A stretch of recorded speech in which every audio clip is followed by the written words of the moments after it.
Hello friends, मैं रेनू स्वागत करती हूँ आप सभी भावी अध्यापक एवं अध्यापिकाओं का आपके अपने channel target UP TET CTET में। दोस्तों, आप लोग का रिजल्ट क्यों अभी तक नहीं आ रहा है, उसका क्या रीजन है, यहाँ पर मैं आपको ये बताने वाली हूँ। इसके अलावा आपका रिजल्ट कब तक आ जाएगा ये भी इस वीडियो में क्लियर हो जाएगा। ठीक है, तो इस वीडियो को आप लोग पूरा ध्यान से देखिएगा। और सबसे पहले आपका जो रिजल्ट है उसमें देरी क्यों हो रही है। जैसा कि मैंने पहले ही कहा है फ्रेंड्स कि जो एग्जाम होता है वो तो एक साथ होता है, पूरे के पूरे उत्तर प्रदेश में आपके एक साथ सभी बच्चों का रिटर्न एग्जाम होता है। तो आप सभी लोगों को पीएनपी का इतिहास भी पता है कि कभी भी समय से आज तक रिजल्ट नहीं दिया गया। जो परीक्षा आपकी जनवरी में होनी थी वो परीक्षा अप्रैल में हुई, और अप्रैल में होने के बाद आप सोचिए जून खत्म होने जा रहा है धीरे धीरे और अभी तक रिजल्ट नहीं आया। तो रिजल्ट ना आने का जो मुख्य कई रीजन है यहाँ पर, चलिए उनको भी हम देख लेते हैं। आप देख सकते हैं यहाँ पर एक न्यूज है हम लोग के सामने, डीएलएड परीक्षा में बैठा कोई और, कॉपी किसी और ने लिखी।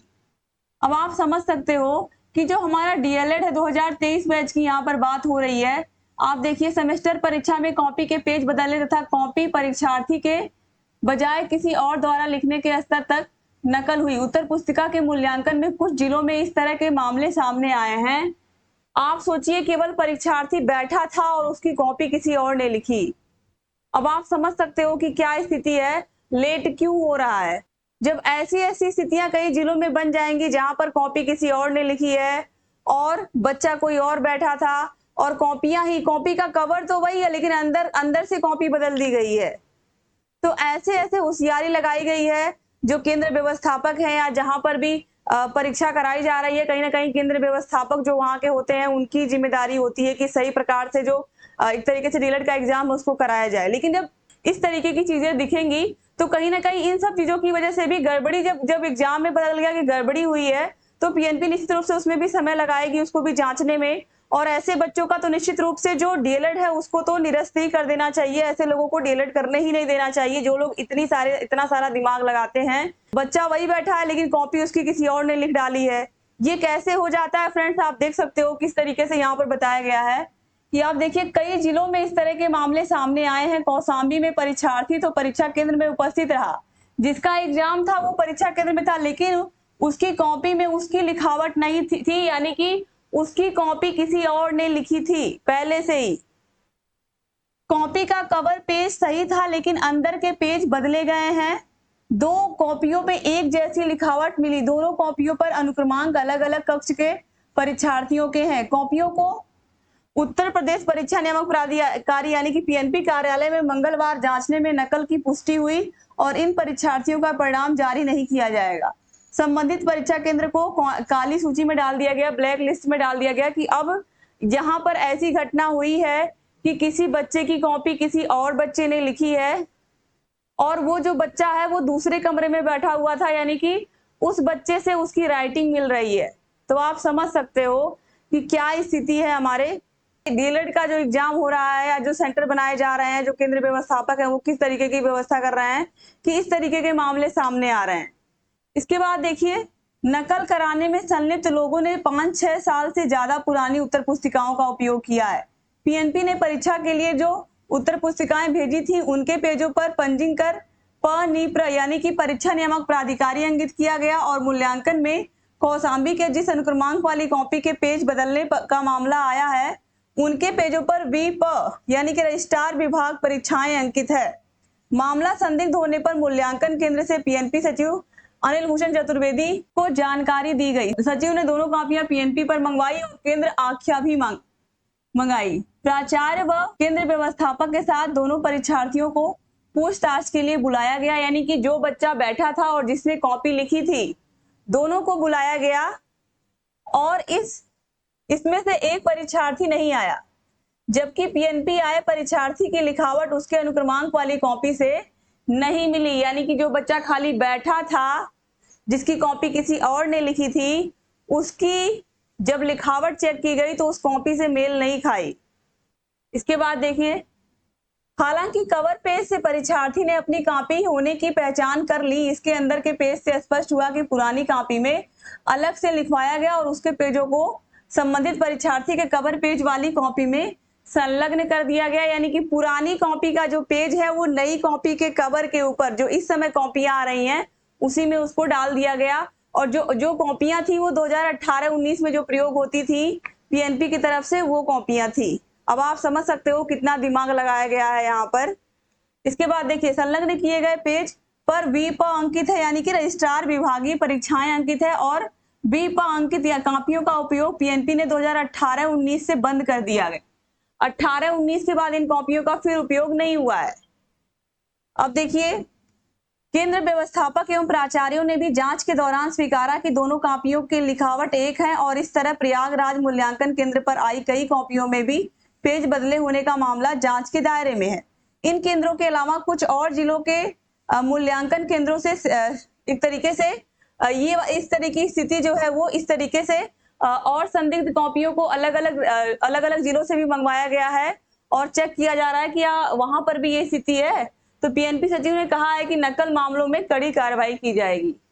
तो जब ऐसी स्थिति देखने को मिलेगी तो कहीं ना कहीं ये होगा कि चलो कॉपियों का मूल्यांकन फिर से किया जाए, या फिर जिन जिन जिलों में ये है कि नकल हुआ होगा वहां की कॉपियों को फिर से मंगाया जाए।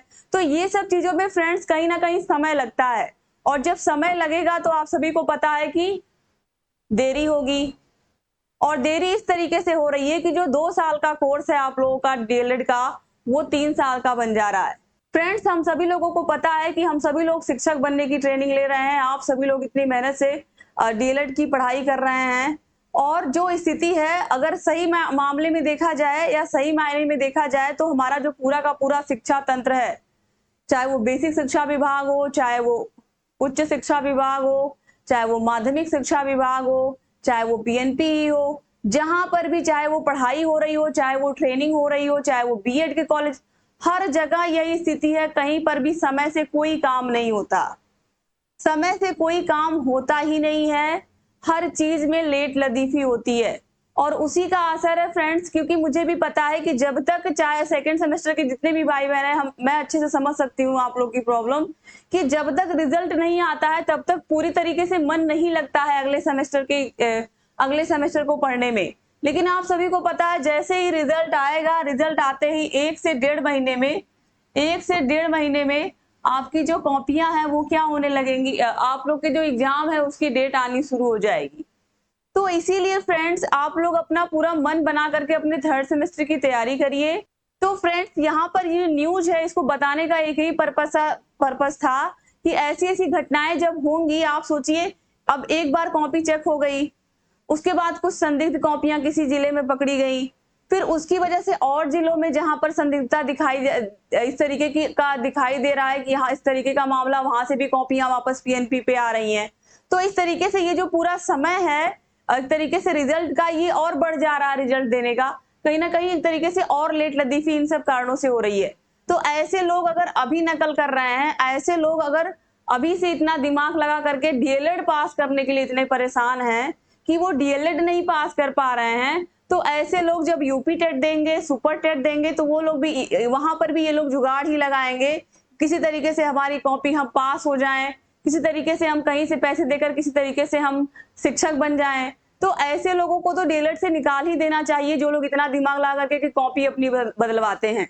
अगर आप शिक्षक बनना चाह रहे हो, समाज में आप किस तरीके से अपनी छवि पेश करोगे कि हम नकल करके आए हैं? तो ये जो चीजें हैं फ्रेंड्स, कहीं ना कहीं बहुत गलत है जो लोग भी ऐसा कर रहे हैं। इसकी वजह से सारे के सारे जितने भी अभ्यर्थी हैं जिन्होंने पूरा ईमानदारी से 99% बच्चे ईमानदारी से ही पेपर देते हैं, केवल 1% ऐसे होते हैं, और इनकी 1% की वजह से पूरे के पूरे बच्चों का जो रिजल्ट है वो लेट होता है। तो फ्रेंड्स, अब 15 जून भी बीत चुका है। 15 जून के बाद आप सोचिए इतने दिन हो जा रहे हैं। धीरे धीरे कहीं ना कहीं आपका जो रिजल्ट है, अब निश्चित रूप से उम्मीद करते हैं हम कि जून के लास्ट तक आपको देखने को मिल जाए। बहुत लेट होगा फ्रेंड्स, तो जून का लास्ट वीक चला जाएगा, यानी कि 25, 26, 27 या 28 जून चला जाएगा, लेकिन उससे लेट नहीं होगा। पूरे देश में कक्षा 1 से लेकर के 5 तक में आप कहीं भी एलिजिबल रहोगे, क्योंकि आपने डीएलएड किया है। प्राथमिक के लिए आप पूरी तरीके से वैध रहोगे, ठीक है। तो इसलिए फ्रेंड्स, अच्छे से अपने डीएलएड की पढ़ाई करिए आप लोग, और निश्चित रूप से आपका जो रिजल्ट है वो इसी महीने में आएगा, ठीक है। और यहाँ पर आप देखिए जो 1st सेमेस्टर का बैच है हमारा फ्रेंड्स, इसमें आप देखिए हम लाइव क्लासेस तो देते ही हैं, लाइव क्लास भी मिलती है, रिकॉर्डेड क्लास भी आपको देते हैं हर दिन, और सारे विषयों के आपको चैप्टर वाइज सोल्यूशन भी देते हैं। प्रीवियस ईयर क्वेश्चन पेपर्स करीब 10 साल के हैं, हम हर साल सॉल्व करवाते हैं। राजन पवन सीरीज, दोनों ही सीरीज को पूरा का पूरा हम सॉल्व करवाते हैं। सारे बहुविकल्पी, सारे अदल उत्तरीय इसी बोर्ड पर सॉल्व करवाते हैं। इसके अलावा class notes, PDF, test series ये सब देते हैं। और फ्रेंड्स ये जो प्राइस है ये इतनी नहीं है, जैसे ही आप कूपन लगाओगे START, ये जो आप देख रहे हो इतना बड़ा ये प्राइस, ये 120 घट जाएगा, 120 रुपए इसमें आपके घट जाएंगे। तो ये काफी कम प्राइस हो जाएगा। ऑलरेडी आप इसको ले सकते हो अगर आप फर्स्ट सेमेस्टर की तैयारी अच्छे से करना चाहते हो और अपने शिक्षक बनने के सपने को पूरा करना चाहते हो। इसके अलावा जो हमारे थर्ड सेमेस्टर के भाई बहन है, थर्ड सेमेस्टर के भाई बहन आप लोग देख सकते हो, ये 399 इतना जितना दिख रहा है, इसमें भी आप START आप कूपन लगाओगे तो ये भी 120 आपका घट जाएगा, 120 घट जाएगा। ठीक है, और सेम वही चीजें लाइव रिकॉर्डेड क्लास यहाँ पर भी मिलेगी। प्रीवियस ईयर क्वेश्चन पेपर्स के सोल्यूशन सारे विषयों के अच्छे से 10 साल के करीब मिल जाएंगे आपको। राजन पवन सीरीज ऑलरेडी सॉल्व मिलेगी आपको सारे के सारे विषयों की अच्छे से। और क्लास नोट्स, सारे विषयों के जो नोट्स आपको मिलेंगे, चाहे आप फर्स्ट सेमेस्टर में हो या थर्ड सेमेस्टर में हो, हाथों से लिखे हुए नोट्स हम देते हैं आपको, जो खुद लिख करके हमने बनाए हैं। तो ये सब चीजें आपको मिलती हैं फ्रेंड्स हमारे ऐप में। ऐप का नाम है अस्तित्व एकेडमी। तो ये जो ऐप है इसको आप लोग डाउनलोड कर लीजिए और ये हमारा कांटेक्ट नंबर है। कोई भी समस्या हो तो इस पर आप कॉल कर लीजिए, 7705 95 45 49। इस पर कॉल करके आप सारी समस्या का हल ले सकते हैं हमसे। और फ्रेंड्स मैंने क्लियर बता दिया है आप लोगों को कि 28 जून तक आपका जो रिजल्ट है 28-29 जून तक आपको देखने को मिलेगा। यानी कि जून लास्ट तक तो हर हाल में आपको रिजल्ट मिल ही जाएगा, जुलाई नहीं लगने पाएगा। ये सब चीजें जो होती हैं इसी वजह से एग्जाम जो है आपका समय से होने के बाद भी आपका जो रिजल्ट है उसमें देरी होती है। हालांकि समय से तो हुआ ही नहीं इस साल एग्जाम आपका, और 2 साल का कोर्स तो 3 साल का तो अब आप मान के ही चलिए अपने DLED का। तो ये स्थिति है फ्रेंड्स। उम्मीद करती हूँ कि आप लोगों के डाउट्स भी क्लियर होंगे और आप लोग अपनी जो तैयारी है फर्स्ट और थर्ड सेमेस्टर की वो अच्छे से हमारे channel target UP TET CTET और ऐप अस्तित्व एकेडमी से कर रहे होंगे। कोई भी समस्या है फ्रेंड्स किसी भी चीज के बारे में तो कॉन्टेक्ट नंबर है ये 7705 95 45 49। ये हमारा व्हाट्सएप नंबर भी है, व्हाट्सएप भी आप मैसेज भी कर सकते हो। कोई भी समस्या है या कोर्स से रिलेटेड कोई भी जानकारी लेनी है, किस फर्स्ट सेमेस्टर या थर्ड सेमेस्टर का कोर्स अगर आपको लेना है तो भी, और इसके अलावा आप मैसेज भी कर सकते हो, कॉल भी कर सकते हो। तो उम्मीद करती हूँ फ्रेंड्स कि आप लोगों को आप लोग के डाउट जो है वो क्लियर हुए होंगे और अब आप लोग अपनी जो तैयारी है उसको बेहतर करेंगे। तो थर्ड सेमेस्टर के भाई बहन आप लोगों से रिक्वेस्ट है कि अगर रिजल्ट नहीं भी आ रहा है तो इसका ये मतलब नहीं कि आपको पढ़ना नहीं है, पढ़ना है आपको, क्योंकि जो संस्कृत विषय है उसके लिए बहुत ज्यादा क्वेरी आती है। तो संस्कृत विषय की तैयारी भी आप लोग अच्छे से करिए। ऑलरेडी रामेश्वर सर पढ़ा रहे हैं, मैथ्स आनंद सर पढ़ा रहे हैं, बाकी विषयों को मैं पढ़ा रही हूँ। तो आप लोग पढ़ते रहिए। ऐप में सारे के सारी क्लासेस रोज मैं लेकर के आती हूँ, लाइव क्लासेस, तो आकर के आप लोग जुड़िए ऐप में। तो thank you so much friends. उम्मीद करती हूँ कि आप लोगों को बहुत जानकारी मिली होगी इस क्लास से और आपका जो रिजल्ट है वो अब आने ही वाला है। तो आप लोग बिल्कुल चिंता मत करिए, आप लोग बने रहिए चैनल से। एक बार फिर से आप सभी भाई बहनों का बहुत बहुत शुक्रिया पूरा का पूरा वीडियो देखने के लिए। Thank you so much friends. जय हिंद, जय भारत, जय श्री राम, राधे राधे।